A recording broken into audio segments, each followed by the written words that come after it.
வணக்கம் நண்பர்களே, என் கையில் நீங்கள் பார்க்குறது தான் சர்க்கரை நோயை குறுகிய காலத்தில் கட்டுப்பாட்டுக்குள் கொண்டு வரக்கூடிய ஒரு சூரணம். அதாவது சர்க்கரை கொல்லி சூரணம் அப்படின்னு நீங்கள் கேள்விப்பட்டிருக்கீங்க. அதே சர்க்கரை கொல்லி சூரணம் தான் இது.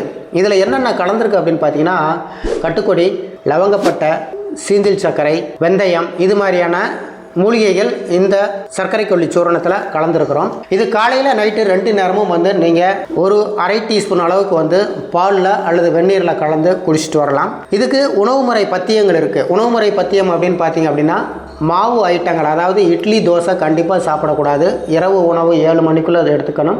நீர்ம நிலையில் இருக்கக்கூடிய இனிப்பு பொருள் இதெல்லாம் நீங்கள் சாப்பிடக்கூடாது. இப்படி நீங்கள் இந்த உணவு முறை கட்டுப்பாட்டோட இந்த சர்க்கரை கொல்லி சூரணத்தை நீங்கள் எடுத்துகிட்டு வந்தீங்க அப்படின்னா, குறைந்தபட்சம் ஒரு 3 மாதத்துக்குள்ளே உங்களுடைய சர்க்கரையின் அளவு ஒரு கட்டுப்பாட்டுக்குள்ளே வந்துடும்.